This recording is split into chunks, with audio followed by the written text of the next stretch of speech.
안녕하세요. 초보자를 위한 스케치업 2022 V레이 편 제1강 강사 최희선입니다.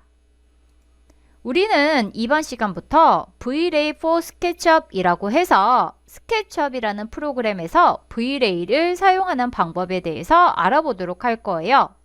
먼저 이 V레이란 무엇인가에 대해서 알아보도록 할 건데, 카오스 그룹에서 개발한 렌더링 플러그인 프로그램으로서 이 V레이는 건축, 실내 디자인, 제품 디자인 등 다양한 분야에서 사용되고 있으며 GI 방식, 글로벌 일루미네이션 방식으로서 모델링된 3차원 오브젝트를 사실적인 이미지로 생성하는 프로그램을 말하게 됩니다.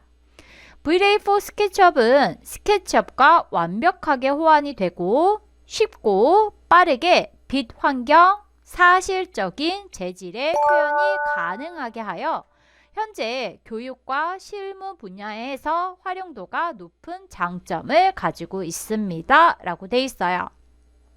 이 V레이라는 것은 기본적으로 스케치업은 3D 작업이 조금 더 쉽게 잘 되는 프로그램이긴 하지만 사실과는 거리가 조금 멀다, 퀄리티가 떨어진다 라는 그런 단점을 가지고 있어요.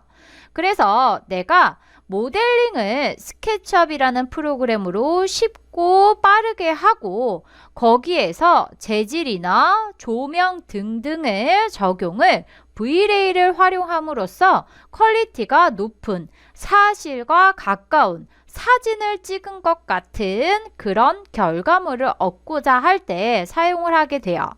처음에는 이 V레이가 스케치업용으로 나왔을 때 그렇게 구성이 잘 돼 있지도 않았었고 결과물이 좋진 않았었는데 최근에는 굉장히 많이 좋아져서 스케치업이라는 프로그램도 쉽고 빠르고 V레이도 퀄리티가 굉장히 좋다라는 장점이 시너지를 발휘해서 실무에서 굉장히 많이 사용이 되고 있어요. 그래서 나는 건축이나 인테리어 분야, 조경 분야 등등 내가 3차원의 형태를 표현을 하고 싶다 할 때는 이 스케치업과 V레이를 같이 배우셔서 실무에서 적용을 하시게 되면 굉장히 활용도가 높아서 효율적인 결과물이 나올 수가 있다라고 말을 할 수가 있어요. V레이를 설치를 하시게 되면 V레이 툴바가 깔리게 돼요. 그래서 이 V레이 툴바는 기본적으로 4개가 설치가 되는데 V레이 for SketchUp이라고 해서 우리가 많이 쓰게 될 거예요. 그리고 V레이 라이트는 말 그대로 조명, 인공 조명을 포함한 조명을 말하게 되고요. V레이 오브젝트라는 거는 이 V레이 내에서 존재하는 털 같은 효과를 내는 객체가 따로 있어요. 그래서 그 V레이 오브젝트에 여러 가지 툴들이 있는 거 확인이 되실 거고요. 그 다음에 아래쪽에 있는 툴바 V레이 유틸리티는 그렇게 많이 사용은 되지 않지만 만약에 내가 V레이라는 플러그인 프로그램을 설치를 했는데 이 4개의 툴바가 다 보이질 않는다. 얘네들을 내가 꺼내려고 하는데 없다라고 하시게 되면 V레이가 제대로 설치가 안 됐다라고 생각할 수가 있어요.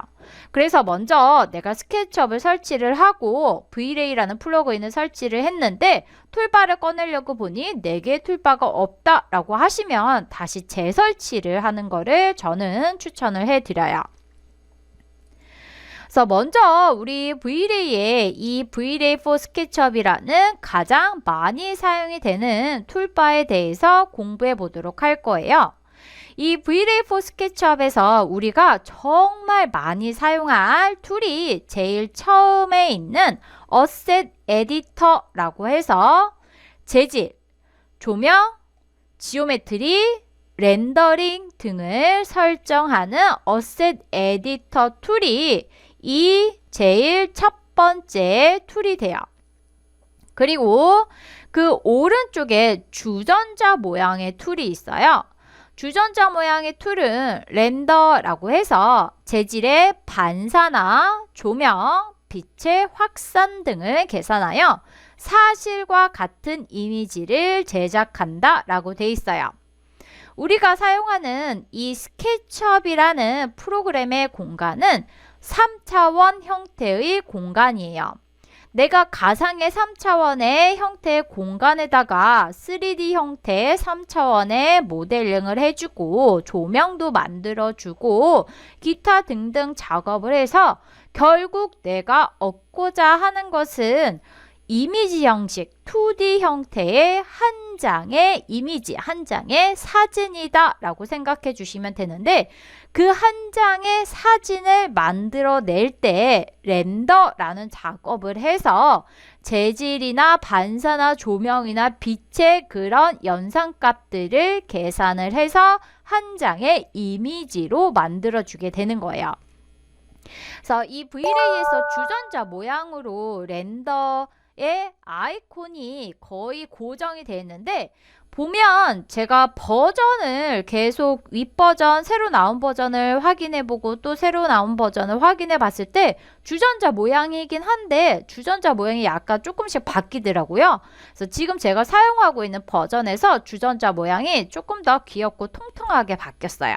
그래서 만약에 내가 지금 사용하고 있는 V-Ray 버전이 지금 우리가 수업할 때 사용하고 있는 이 버전과 맞지 않다, 주전자 모양이 조금 틀리다 라고 했을 때 당황하지 마시고요. 그냥 아이콘의 모양 자체가 조금 바뀌었다 라는 것만 알고 계시고 거의 대개 모든 기능은 비슷해요. 거기에서 옵션만 조금씩 다를 뿐이지 비슷하다, 원리는 똑같다 라는 거 알고 계시면 되고요.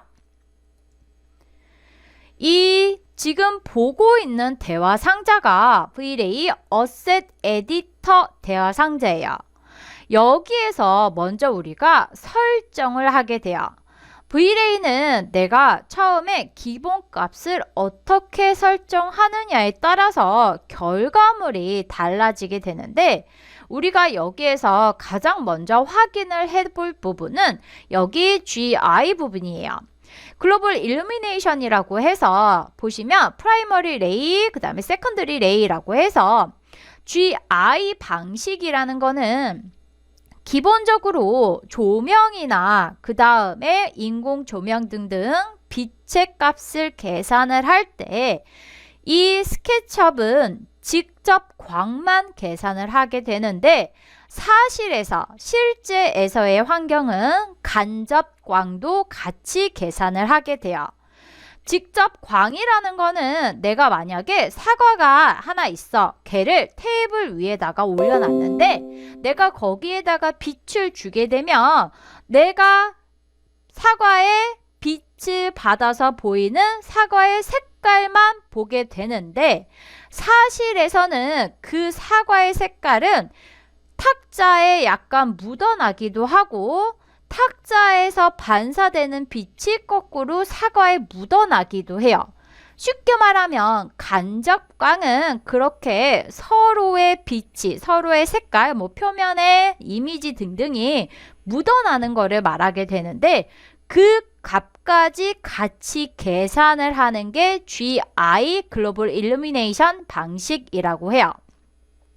그런데 이 V-Ray에서는 이 GI 방식을 계산을 하는데, 연산을 하는데 여러 가지 방법을 선택하고 있어요. 그래서 거기에서 어떤 방법으로 GI 방식을 계산을 할 거냐라고 선택하라고 돼 있는 거예요.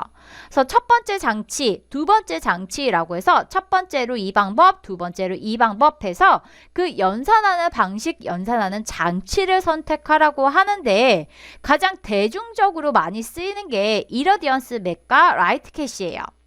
그래서 이 이러디언스 맥과 그 다음에 라이트 캐시로 저는 선택을 하고 작업을 해줘요.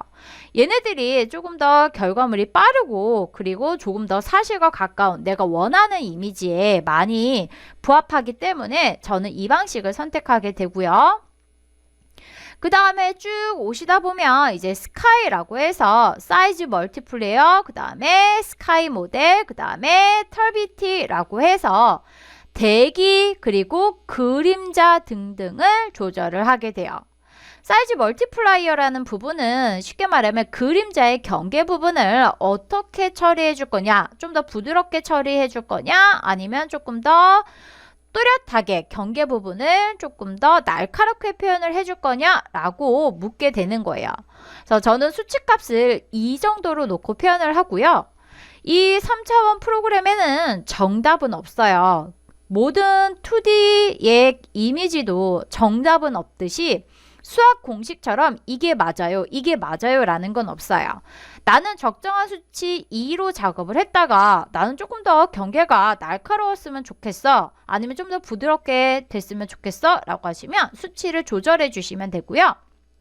그 다음에 스카이 모델이라는 거는 그 스케치업에는 기본적으로 대지와 지면과 하늘이 있죠. 그래서 하늘을 어떻게 표현을 할 거냐? 그래서 보통 많이 쓰이는 게 CIE 클리어라는 스카이 모델을 많이 선택을 하게 되고요. 털비트는 대기의 미세먼지 농도라고 쉽게 우리가 말을 할 수가 있어요. 무슨 얘기냐면 털비트 값에 따라서 하늘이 맑게 표현이 될 수도 있고 약간 노랗게 지저분하게 먼지가 낀 듯이 표현이 될 수도 있어요. 그래서 기본값으로 2로 설정을 해놓고 저는 작업을 시작을 하도록 할 거예요.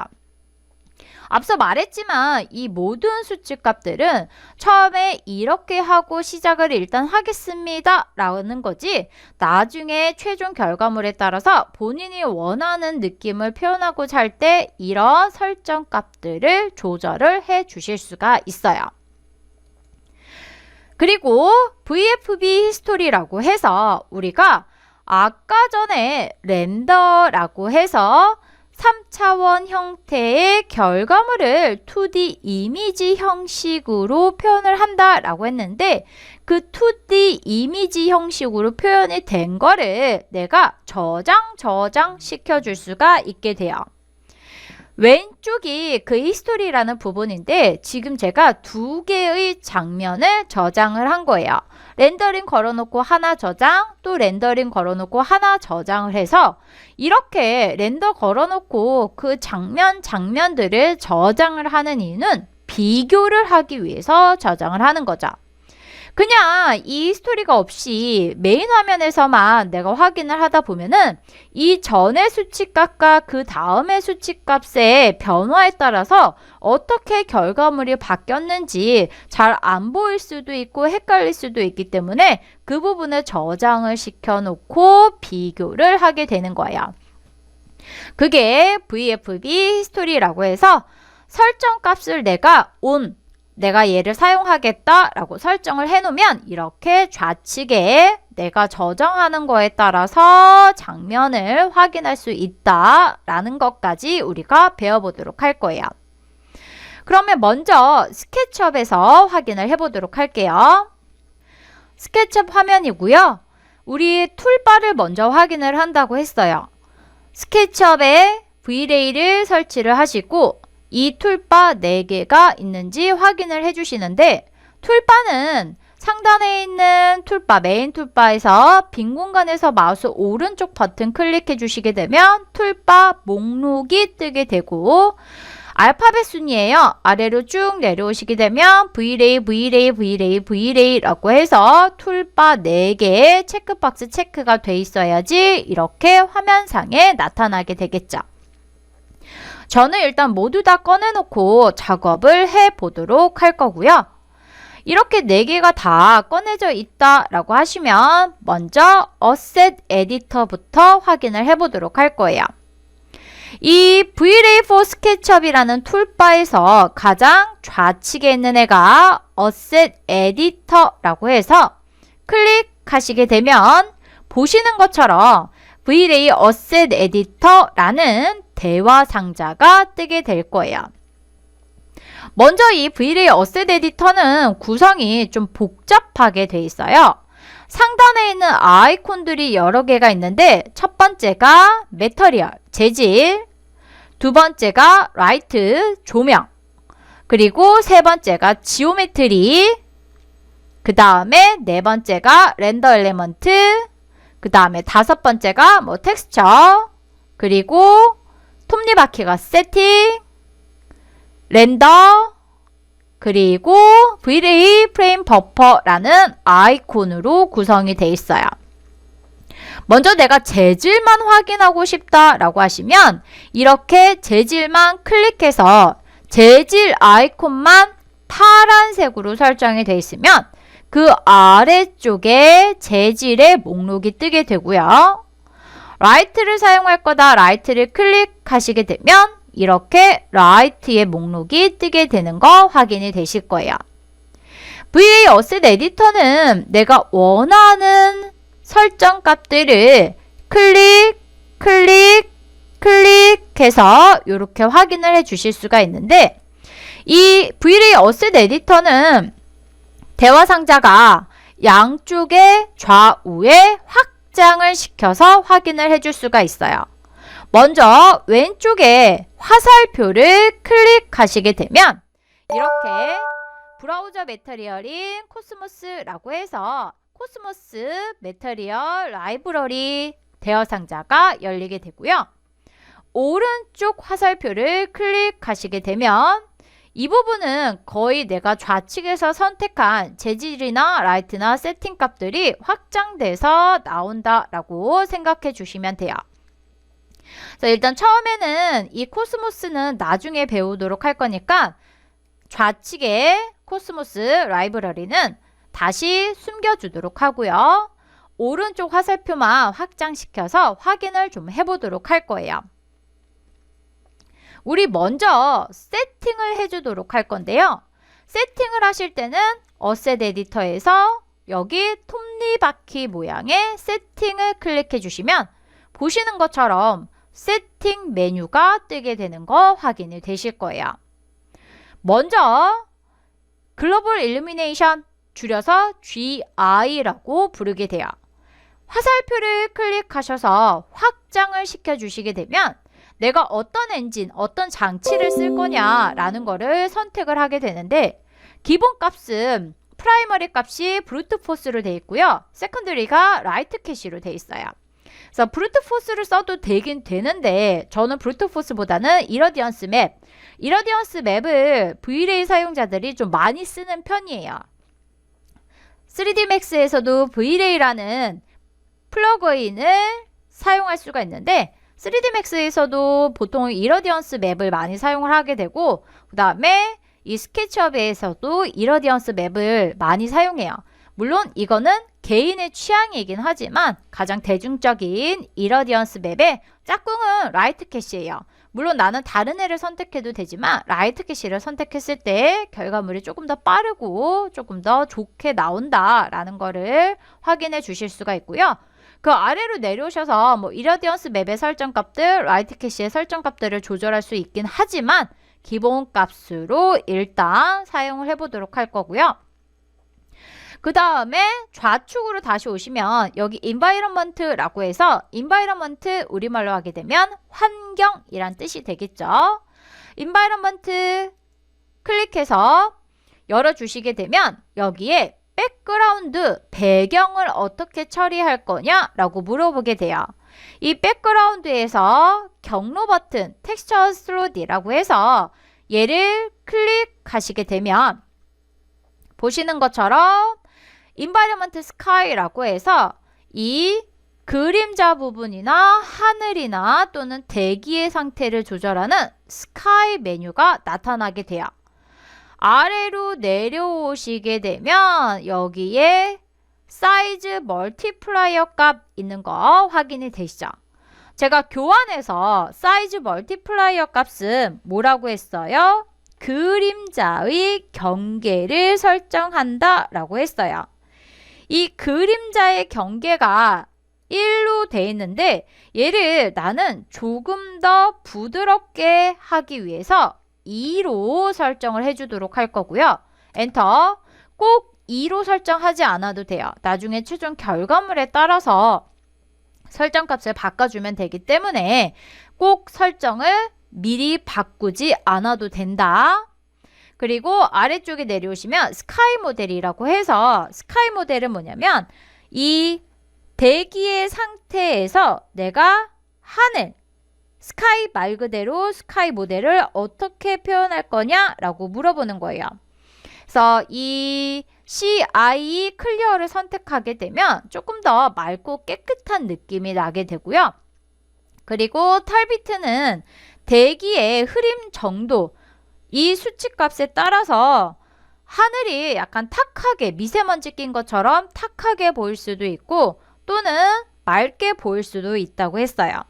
그래서 털비트의 수치값은 올라가면 올라갈수록 약간 조금 탁한 느낌이 나요. 그래서 이 정도로 낮춰서 조금 더 맑게 표현을 해주도록 할 거예요.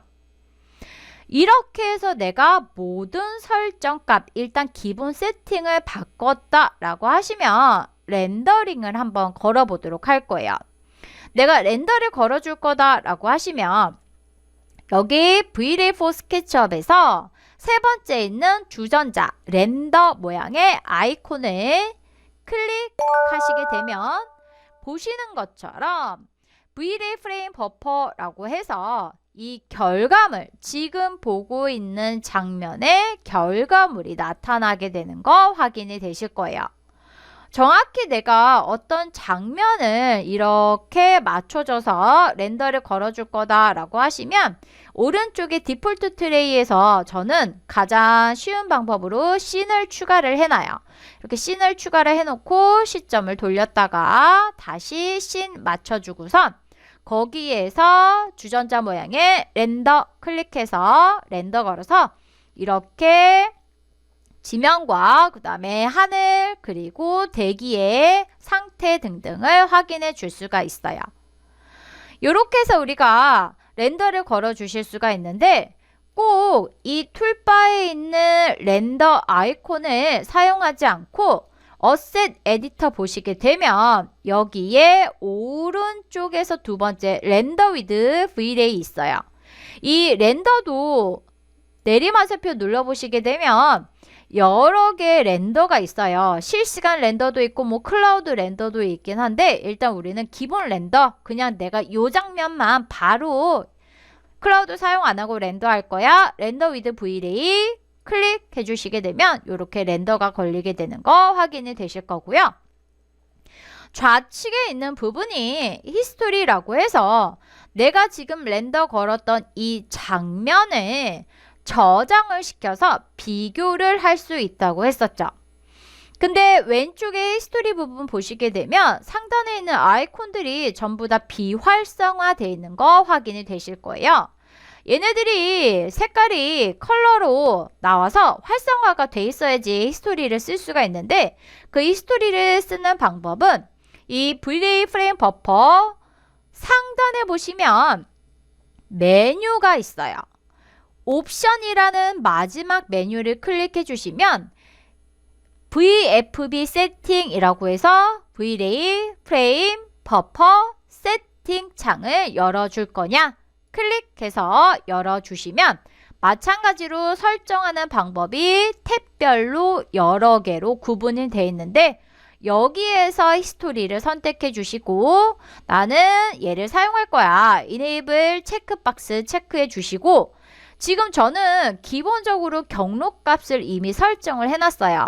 이네이블 체크를 해주시고 얘네들을 어디에다 저장할 거냐? 여기 경로 버튼, 브라우저 버튼 클릭하셔서 본인이 원하는 경로를 만들어 놓으세요.